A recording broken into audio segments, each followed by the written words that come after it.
Gold trusted gold buyers మీరు తాకట్టు పెట్టిన బంగారాన్ని విడిపించి ఈ రోజు ఉన్న మార్కెట్ ధరకు కొనబడును. యాక్సిడెంట్ జరిగింది మాకు మా ఇంట్లో యూట్యూబ్ పెట్టగానే. ఏదో మరి వింత యూట్యూబ్ పెట్టిన 3-4 yearsలో ఎవ్రీ ఇయర్ ఏదో ఒకటి జరుగుతుంటుంది అనమాట. అది బ్యాడ్ లక్ అనుకోవాలా ఏమనుకోవాలో తెలియదు. అంటే పోనీ దిష్టి అనుకోవాలా, అదే అదే అదే అనుకుంటాం. ఏదైనా పాజిటివ్ తీసుకుంటాం కాబట్టి అలా అనుకోవాలి. సో ఫస్ట్ ఇయరే ఫైర్ యాక్సిడెంట్ అయింది. అసలు పెట్టాలా వద్దా అని చెప్పి పెట్టేసింది. అదే వ్యూస్ చాలా వచ్చాయి కానీ చాలా ఫోన్లు అరే ఏమైందని. లక్ అయింది, మా ఎవరికి ఏం కాలేదు. ఒక కిచెన్ కాలిపోయింది. మళ్ళీ అప్పుడు రెంట్ హౌస్ అనమాట అది. మళ్ళీ ఆ కిచెన్ అంతా యాక్సెస్ చేసి ఆ ఓనర్కి ఇచ్చాం. ఓనర్ కూడా చాలా మంచి వ్యక్తి. అసలు ఏమనలేదు, సార్ టీవీలో చూశాను సార్, మీ ఎవరికి ఏం కాలేదు కదా అన్నారన్నమాట. మమ్మల్ని ఎవరైనా సరే ఏంట్రా మా ఇంట్లో ఫైర్ యాక్సిడెంట్ అంటారు. చాలా మంచి వ్యక్తి. వెంటనే ఆయన మంచిగా నీట్ రిపేర్ చేసి ఇచ్చి అవన్నీ వీడియోలు చేసి హ్యాపీ మా ఛానల్ పెట్టాం. నెక్స్ట్ ఇయర్ శ్రీవానికి వాయిస్ పోయింది. ఎగ్జాక్ట్ 1 yearకి వాయిస్ రాలేదు, 2 years అలా. మళ్ళీ నెక్స్ట్ ఇయర్ మన యాక్సిడెంట్. స్పెషల్గా దీని గురించే మాట్లాడుకోవాలి. ఏంటంటే మీ యొక్క జర్నీలో ఒక ప్యాథటిక్ ఏదైనా ఉంది అని అంటే ఆ యాక్సిడెంట్ 100% ఒకటే. ఇప్పుడు దాకా నా చిన్నప్పటి నుంచి కూడా ప్యాథటిక్ ఏం లేవు. యాక్చువల్గా నేను ఏమన్నా షోస్లో అడుగుదామన్నా సరే చెప్దామన్నా సరే ఆలోచించుకోవాల్సి వస్తుంది. అవును నేను ఎక్కువ బాధ ఎప్పుడు పడ్డాను అంటే నాకు బాధపడింది అసలు గుర్తులేదు కూడా. మనకేం జరగలేదు ఇంకా. మా ఫ్యామిలీ అందరూ బాగున్నారు. మా పెద్దనాన్న, మా అమ్మ, నాన్న, మా అత్తలు అందరూ హ్యాపీగా ఉన్నాం. సో ఏదైనా జరిగింది అంటే నువ్వు అన్నట్టు అది యాక్సిడెంట్, అది కూడా 2024. సో 2024 మళ్ళీ రాకూడదు అనుకుంటున్నాను అనమాట. అది ఒకసారి ఏమనుకోకపోతే అదేమన్నా ఏమనుకోవడానికి ఏం లేదు. జస్ట్ మేము చీరాల బీచ్కి వెళ్తున్నాము. ఒక బీచ్లో రిసార్ట్లో ఎంజాయ్ చేయడానికి 3 days correct Navratri holidays, Dasara holidays, shootings కూడా లేవు. సో ఒక మంచి అక్కడ ఇది బుక్ చేసుకొని వెళ్తున్నాము. వెళ్తున్న దారిలో శ్రీవాణి వేరే కార్లో ఉంది, మా ఫ్రెండ్ కార్లో, మేము వెనకాల కార్లో ఉన్నాం. నేను డ్రైవర్ ఉన్నాడు. కట్ చేస్తే నేను పడుకున్నాను. ఎర్లీ మార్నింగ్ 4:30కి నందిని నన్ను లేపుతుంది. నాన్న అమ్మకి యాక్సిడెంట్ ఏంటంటే నన్ను లేపడానికి లేదో జోక్ చేస్తానని చెప్పి నేను నాకే తెలియదు అసలు. చాలా మత్తులో ఉన్నాను నేను. ఎర్లీ మార్నింగ్ 4:30కి లేచాను. ఎదురున్న కారు చూశాను, కారు దగ్గరికి వెళ్ళాను, డోర్లు తీశాను. శ్రీవాణి నా మొహంలో చూసింది. ఇక్కడి నుంచి ఫుల్ రక్తం అంతా అయిపోయింది. ఇక అక్కడి నుంచి నేను ఒక 3 hours ఎవరితో మాట్లాడలేవు. వెళ్ళాను అక్కడ చీరాల చిలుకూరుపేట, చీరాల బీచ్కి వెళ్తాను. దాని చిలుకూరుపేటలో అయింది. అక్కడికి వెళ్ళాను. అసలు అంతా ఇక మైండ్ అంతా పిచ్చెక్కిపోయింది అనమాట. ఒక హాస్పిటల్కి ఒక పోలీస్ స్టేషన్కి వెళ్ళాం. అది మా దగ్గర రాదని అన్నాడు. నాకేం అర్థం కావట్లేదు. అంటే వాళ్ళని ఏమైనా గొడవ పెట్టుకుందాం కూడా లేదు. నా నోట్లో మాట్లేదు. ఫస్ట్ టైం ఇప్పుడు శ్రీవాణి ఇప్పుడు చూడలే. ఇక్కడి నుంచి ఇక్కడ కట్టే మొత్తం అంతా బ్లడ్ అయిపోయింది. ఇలా చూసింది. నేను చేపట్టుకుని నా కార్లో కూర్చోబెట్టాను. ఒక ఆటో బుక్ చేసుకున్నాం. ఒక రోడ్డు మీద ఎవడో ఆటోని లేపి వెళ్ళాం. మా దగ్గర రాదని అన్నాడు కానిస్టేబుల్. వేరే స్టేషన్కి వెళ్ళాం. వాళ్ళేమో ఏడైంది యాక్సిడెంట్, ఎగ్జాక్ట్ ఏడంటే నాకు కోపంతో కూడిన బాధతో కూడిన అన్నీ వస్తున్నాయి. మా పక్కన ఇంకో ఫ్రెండ్ అసలు ఫస్ట్ రండి హాస్పిటల్లో జాయిన్ చేసుకోవట్లేదు అంటే ఆ ఏడుండి ఆ కెమెరా ఉందా చూసినా అంటున్నాడు. నాకేమో బీపీ అన్ని హై లెవెల్ పెరుగుతున్నాయి. అంటే కాదు యాక్సిడెంట్ అని చెప్తుంటే అక్కడ డాక్టర్ ఎవరు పోలీస్ కంప్లైంట్ ఇస్తేనే తీసుకుంటా అన్నారు. చాలా ఏదో అది రూల్స్ తెలుసు, నాకు కూడా తెలుసు. కానీ మన వరకు అయ్యేసరికి అది ఇంకా చాలా ఒక కోపం ఉంటుంది కదా. నేను ఇంకా తెలియదు. ఫస్ట్ హాస్పిటల్ లేవన్నారు, ఇంకో హాస్పిటల్కి లేపాను. అక్కడ మేము పడుకున్నాం సార్ అని చెప్పారు. 24/7 తీసి చాలా గొప్ప బూతులు తిట్టారు అనమాట. అదంతా రికార్డ్ కూడా చేసుకున్నాను. తర్వాత ఒక 3 days అయిన తర్వాత అది డిలీట్ చేశాను అనుకోండి. చెప్పా మరి 24/7 తీసేయండి రా బోర్డు, తీసేయండి, ఎందుకు మీ డాక్టర్ లేనప్పుడు ఎందుకు పీకడానికి అని చెప్పి లక్కీగా ఒక నర్సు వేరే హాస్పిటల్లో శ్రీవాణి గుర్తుపెట్టి ఫస్ట్ క్లీన్ చేసింది అనమాట. మా డాక్టర్ గారు లేరండి, నేను ఏం చేయను, క్లీన్ చేసి కట్టింది. అప్పుడు పోలీసు వచ్చి రాసుకుంటున్నారు. అప్పుడు నేను పోలీసులు కూడా అరిచేసా, ఏం రాసుకుంటున్నారే, మాకు వద్దు, మాకు ఏం వద్దబ్బా, ఫస్ట్ ట్రీట్మెంట్ కావాలని అడుగుతుంటే మంచి హాస్పిటల్ ఎక్కడని చెప్పమంటుంటే ఎలా జరిగింది, ఏం గుద్దింది, శ్రీవాణి గుర్తుందా లేదంటే అరే యాక్సిడెంట్ ఏంటి శ్రీవాణి పడుకున్నప్పుడు అయ్యింది, ఏం చెప్తుందేమో, మీరు కుట్లేయకుండా డాక్టర్ దగ్గర సజెస్ట్ చేయకుండా ఏమో అది రూల్సే కావచ్చు. కానీ చాలా కోపం వచ్చింది. లక్కీగా అక్కడ ఎవరో చెప్పారు, సార్ ఇక్కడ వేస్ట్, ఇక్కడ చిల్లూరుపేటలో మంచి హాస్పిటల్ ఏం లేవు, అంటే మీకు అంత ట్రీట్మెంట్ అలా కావాలంటే మాత్రం దగ్గరలో అయితే గుంటూరులో ఆస్టర్ రమేష్ హాస్పిటల్ ఏదో ఉంది, మంచి హాస్పిటల్. అంటే వెంటనే అంబులెన్స్ బుక్ చేశాను. ఇంకా ఆ పోలీసు మా ఫ్రెండ్ అన్ని ఇన్ఫర్మేషన్ ఇస్తాను అన్న ఉండను అన్నాడు. ఇచ్చుకోవా ఇన్ఫర్మేషన్, నాకు ఫస్ట్ నా భార్య ముఖ్యం టైప్లో అసలు ఎవరితో వాళ్ళతో కూడా మాట్లాడలేదన్నమాట. నేను అంతేలేండి, నన్ను మాటలు లేవు అసలు. నాకు అంబులెన్స్ ఎక్కించాను, ఆస్టర్ రమేష్ హాస్పిటల్కి వెళ్ళాను. అక్కడ కూడా ఏదో చిన్న విషయం. వెంటనే ఆ హాస్పిటల్ మెయిన్ ఒక ఆవిడ ఉన్నారన్నమాట, ఆవిడ పేరు మమత గారు అనుకుంటా, చాలా మంచి వ్యక్తి. ఆవిడ వచ్చి మీరు ఏం టెన్షన్ పడకండి, కూల్ అని చెప్పి బెస్ట్ సర్జన్స్ పిలిపించారు. దీనికి plastic surgery plus hand fracture అయింది. సో ఒక 3 hours మధ్యాహ్నం కుట్లేసి శ్రీవాణి నుంచి ఆ రూమ్లో ఇలా లేచేదాకా అప్పుడు నేను ఏం తినలేదు, ఎవరితో మాట్లాడలేదు, అరిచేస్తున్నా, నన్ను ఎవరైనా గెలుపుతుంటే అరిచేస్తున్నా, చాలా టెన్షన్ ఉన్నా. అప్పుడు ఆ కట్టుతో చూసినంత అమ్మాయి అనుకుని అప్పుడు వెళ్ళి ఈవినింగ్ భోజనం చేసి ఆ హాస్పిటల్లో 4 days ఉన్నాం. నేను, నందిని, వాళ్ళ మదర్, శ్రీవాణి. ఓకే, అది ఇంకా అది తర్వాత అందరికి సారీ చెప్పాను మా కానీ ఫ్రెండ్స్. ఆ సిచ్యువేషన్ లో మీరు అలా రెస్పాండ్ అయింది కూడా అది తప్పు కాదన్న. 100% ఎందుకంటే మన అనుకున్న వాళ్ళు, నా అనుకున్న వాళ్ళకే మనకి అట్లా అంతే జరిగితే కదా. అంటే ఎట్లుంటది? నాకేం అర్థం కాలేదన్నమాట. అంటే సమాజం తిట్టేద్దు. మీ నంబరు నేను పొద్దున్న మీడియాకి కూడా ఫోన్ చేశా. ఆ, చిలుకూరుపేటలో మీడియా లేదంట. నాకు ఏం చేయాలి అర్థం కాక ఏంటి అంటే ఏ హాస్పిటల్ తీసుకెళ్ళి ఎవరు పొద్దున్న లిఫ్ట్ చేయట్లేదు. వెళ్ళి మనం 5 అయింది, 0402 దాని నెంబర్ కొట్టేసి జస్ట్ డైల్కి మీడియా అంటే సార్ మీడియా గుంటూరులో ఉంది, అక్కడ మీకు నెంబర్ ఇస్తాను, వాళ్ళకి ఫోన్ చేస్తాను. ఏం చేస్తాం అర్థం కావట్లేదు నాకు. వెళ్ళే హాస్పిటల్ శ్రీవాణి లేచేదాకా నాకేం అర్థం కాలేదు. మధ్యాహ్నం దాకా ఏదో చేసా, ఎవరికి చెప్పలేదు, మళ్ళీ మా ఇంట్లో వాళ్ళకి చెప్పలేదు. మళ్ళీ కరెక్ట్ నెక్స్ట్ డే దసరా, ఇంట్లో డెఫినెట్ బాధపడతారు కదా. అందులో యాక్సిడెంట్ అనగానే తలకి దెబ్బ అనగానే ఇంకా అందులో శ్రీవాణి ఫస్ట్ సేఫ్గా నాకు హాయ్ చెప్పిన తర్వాత అప్పుడు మెల్లగా ఏం కాలేదు అని చెప్పా మా అమ్మ వాళ్ళకి అందరు. అంటే అది హెడ్ కి తాకింది, అది పైన కదా. లేదు, ఇది చాలా డీప్గా కట్ అయింది. ఓకే, డీప్గా కట్ అయింది. ఇక్కడ చాలా స్టిచెస్ పడ్డాయి, 22 స్టిచెస్ అయినా పడ్డాయి. అంటే లక్ ఏంటంటే కన్నుకి ఏం కాలేదు, ఇక్కడ బ్రెయిన్ దాకా ఏం కాలేదు, ఇక్కడి నుంచి ఇక్కడ దాకా ఆగింది. ఇంకా సరే అది లక్కీ అనుకోవాలి, ఇంకా ఏమంటాం ఆ దిష్టి ఏదో ఉంటే అది మొత్తం పోయింది అనుకోవాలి. కానీ ఆ తర్వాత యాక్సిడెంట్ అయిన తర్వాత మీరు శ్రీవాణి గారు ఇద్దరు కూర్చొని ఒక వీడియో చేస్తూ ఉంటే అది ఎంత బాధ వేసిందంటే, అది ఆల్రెడీ 3 days తర్వాత సరే ఇది అంటే జనాలకి అంటే దసరా ఏమైంది, దసరా వీడియోస్ డెఫినెట్గా మన అడుగుతూ ఉంటారు. కొంతమంది నెగిటివ్ కమెంట్స్ పెట్టినా సరే యాక్సిడెంట్ అయినా కూడా వీడియో పెట్టాలని. కానీ మేము ఎందుకు ఆలోచించామంటే ఎంతోమంది పండగ బ్లాగ్స్ అంటే మమ్మల్ని ఎక్స్పెక్ట్ చేస్తారు డెఫినెట్గా. డెఫినెట్ ఏమైంది ఇది చెప్పాను అనుకోండి, అందుకని మేము నీట్గా షేర్ చేసాం అనమాట.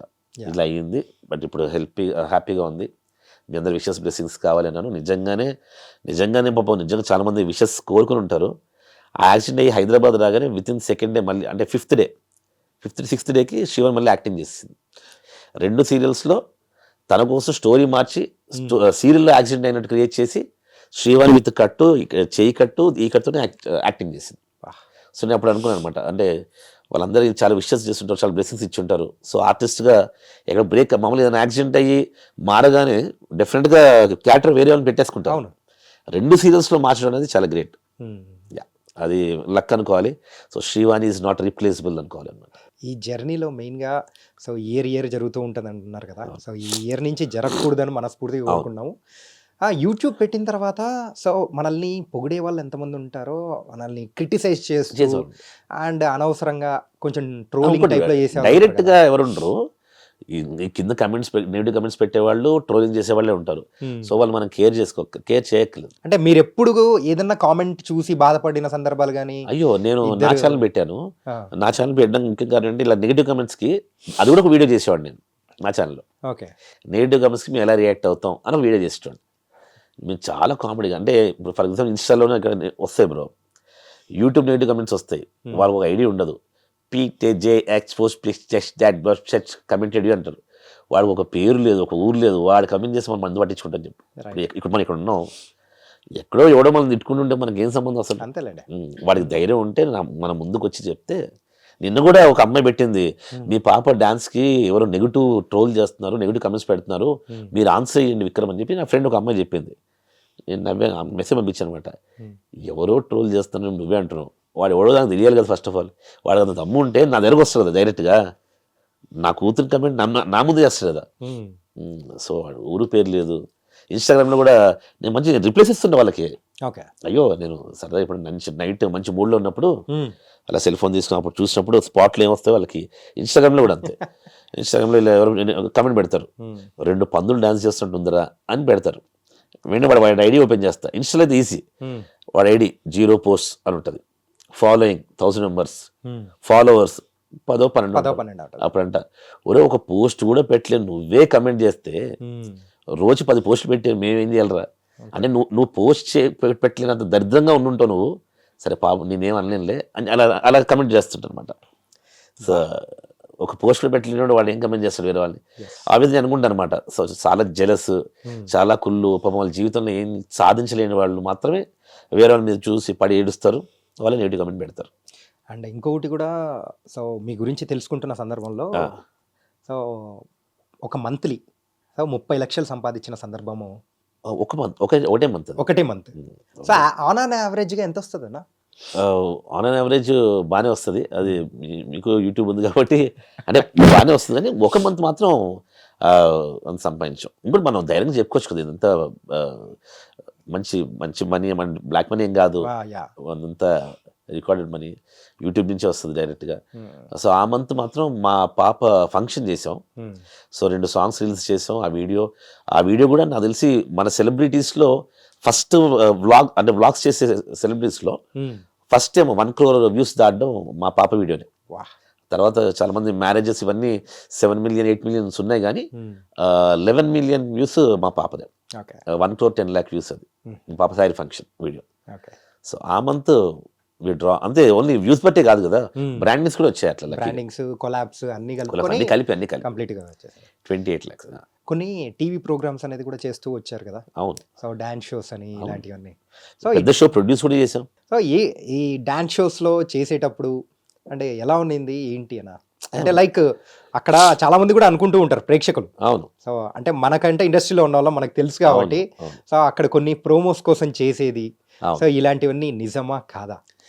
అంటే ప్రోమోస్ కోసం చేసేవి అన్ని నిజాలే బ్రదర్. యాక్చువల్గా అది రన్నింగ్లో ఉంటుంది, ఏదో అనుకోకుండా జరుగుతుంది. ఇప్పుడు నేను ఆట 2 చేసాం, ఎప్పుడు 2007 మాట. యా. అప్పుడు నేను ఒక గొడవ, అది అప్పుడు సోషల్ మీడియా అంత లేదు కాబట్టి తెలియదు ఎవరికి. అప్పుడు ఓంకార్ నన్ను వచ్చి వెనకాల ఇలా నన్ను హగ్ చేసుకొని, శ్రీవాణి ఎంత ధైర్యవంతుని కట్టుకున్నావు నువ్వు, గ్రేట్ అని చెప్పాడు అనమాట. అంటే అప్పుడే ఇంకా నేను మా మ్యారేజ్ అయితే 6 months అయింది, ఆట 2 చేస్తున్నాం. నేను సుందరం మాస్టర్ని ఏదో అనేసాను అనమాట, మన వేద సుందరం మాస్టర్, అమ్మ రాజశేఖర్ జడ్జెస్. సో ఏదో ఒకటి అయితే ఆ జడ్జిమెంట్లో నేను ఏదో అనేసాను గట్టిగా, అంటే రాంగ్ కూడా అనేసాను అనమాట. మీరేం జడ్జెస్ అవుట్ డేటెడ్ ఏదో సంథింగ్ ఇలా అన్నా. వెంటనే అమ్మ రాజశేఖర్ లేచిపోయి వచ్చి రెస్పెక్ట్ లేదు నీకు అని బయటికి వెళ్ళిపోయాడు. ఎపిసోడ్ క్యాన్సిల్ అయిపోయింది. అప్పుడు మళ్ళీ లంచ్ తర్వాత ఓంకార్ వచ్చి విక్రమ్ రిక్వెస్ట్ చేయండి బాగుండదంటే, మళ్ళీ నేను శ్రీవాణి వెళ్ళి సారీ సార్ ఇంకెప్పుడు అని చెప్పి అమ్మ రాజశేఖర్ గారిని రిక్వెస్ట్ చేసి తీసుకొచ్చాను. అదంతా అప్పుడు టెలికాస్ట్ చేశారు ఆల్రెడీ. అంటే అప్పుడు ఈ సోషల్ మీడియా లేదు కాబట్టి అప్పుడు అంత పాపులర్ కాలేదు. సో ఆట 2లో అనమాట. అవి జరుగుతాయి, జరిగినవి ప్రోమోలు వేస్తారు, కావాలని అయితే ఏం చేయరు యాక్చువల్గా. ఓకే. అందులో ఇప్పుడు ఈ ఢీ డాన్స్ షో అయితే ఇంకా సూపర్ అసలు. అది అది అది రియల్ డాన్స్ షో అనిపిస్తుంది మనకి. అప్పట్లో బూగి అని ఉండేది కదా, అలా తెలిసి తెలుగులో అదే అనిపిస్తుంది అనమాట, అంత రియల్ గా ఉంటుంది. అంటే అలాగే మీరు ప్రొడ్యూస్ చేసిన డాన్స్ షో అన్న? డాన్స్ షో కాదు, మేము కేవ్ కబడ్డీ అని 70 మంది ఫీమేల్ సెలబ్రిటీస్ తో ఫస్ట్ షో మేమే ప్రొడ్యూస్ చేసాం. ఓకే. అంటే 70 మంది ఫీమేల్ సెలబ్రిటీస్ అందరూ కలిసి ఆడిన. అది కూడా ఇక్కడ మన యూసఫ్ గూడలో ఉన్న కేవీఆర్ స్టేడియంలో చేసాం. ఎస్, జెమినీలో టెలికాస్ట్ చేయండి. అంటే ఇలా షోస్ చేసుకుంటూ యాక్టింగ్ చేసుకుంటూ ఇలా ముందుకెళ్తూ ఉన్నారు. సో వాట్స్ నెక్స్ట్ అని ఎప్పుడైనా మైండ్లోకి వస్తే ఏమనుకునేవాళ్ళు? ఇప్పుడు రాదు బ్రదర్, నేను గో విత్ ఫ్లో. నేను నా చిన్నప్పటి నుంచి ఎలా ఉన్నాను ఇప్పుడు అలానే ఉన్నాను. లక్కీగా నాకు మంచి వైఫ్ దొరికింది, మేము కలలు కన్నట్టే మాకు కూతురు పుట్టింది. సో అంటే నిజంగా ఈ విషయంలో మా గ్రేట్ అని చెప్పాలి. మా వైఫ్ని చిన్నప్పుడు నాకు ఎంతోమంది ఫ్రెండ్స్ ఉన్నారు, మంచి సర్కిల్, రగడ్ బగడ్ మాస్ క్లాస్ అన్నిటితో కలిసి తిరిగా. చాలా మంది నా పెళ్లికి ముందు అనుకుంటున్నాను, నా ఫ్రెండ్స్ ఉండేవాళ్ళు, అంటే నాకు పెద్దవాళ్ళు, ఏదైనా నైట్ లేట్ అయితే వాళ్ళ వైఫ్ ఇంటి లోపల రానిచ్చిపోవడం చూసి, అలాంటి ఫ్యామిలీస్ కూడా చూసాను నేను. అంటే ఏదైనా తప్పు చేస్తే ఒంటి మీద గోల్డ్ అంతా తీసేసుకొని ఒక వారం ఇయ్యండి అనడం, ఏదైనా డబ్బులు అవసరం అయితే అంటే ఇలాంటి వాళ్ళు కూడా చూసాను నేను నా లైఫ్లో. అంటే భార్య భర్తకు అప్పు ఇవ్వడం నేను ఫస్ట్ టైం అనమాట. భార్య భర్త అంటే ఇగో ఇది ఇస్తున్న 10,000 ఇంట్రెస్ట్ కట్టాలి, నువ్వే కట్టాలి. ఓకే, ఎక్కడి నుంచి తీసుకొచ్చిందో ఏది సెకండరీ, ఇంట్రెస్ట్ కట్టాలి ఆబ్వియస్గా. కానీ అది చెప్పడం అనేది నాకు అది వింత కనిపించింది అనమాట. అంటే భార్య భర్తకి ఇలా ఇగో 10% ఇంట్రెస్ట్ ఇచ్చా, ఇంట్రెస్ట్ కట్టాలి లేకపోతే బాగుండదు అని టైప్లో చూసా. ఓహో ఇలా ఉంటారు భార్య భర్తలు అంటే, అలా ఉండాలా అని. కానీ శ్రీవాణిని మ్యారేజ్ చేస్తున్న తర్వాత అప్పుడు అనిపిస్తుంది అనమాట, ఓహో నేను చిన్నప్పుడు చూసినంత చిన్న ప్రపంచాన్ని చూశాను, ప్రపంచం చాలా పెద్దది, అందరు భార్య భర్తలు బాగానే ఉంటారు, చాలా తక్కువ మంది అలా ఉంటారు అనమాట అనిపించింది అలా. సో తను సపోర్ట్ చేసే విధానం కానీ, యాక్చువల్లీ ఇప్పుడు శ్రీవాణి ఎక్కువ సపోర్ట్ చేస్తుంది. నేను జల్సాగా ఎక్కడ తిరిగినా సరే పాపం ఓకే అండి ఫస్ట్ ఏదో అంటది ఇట్లా వద్దండి నేను లేకుండా మీరు బ్యాంకాక్ ఏంటని, సర్లే సర్లేండి ఆ టైప్ అనమాట. మొత్తానికి ఆటగాడే. అంటే కామన్ కానీ, బట్ నేను బ్యాంకాక్ వెళ్ళినా సరే శివన్ కూడా తీసుకెళ్తాను యాక్చువల్గా, ఫ్యామిలీతో అందరితో బాగా ఎంజాయ్ చేస్తూ దాంతో వెళ్తాం.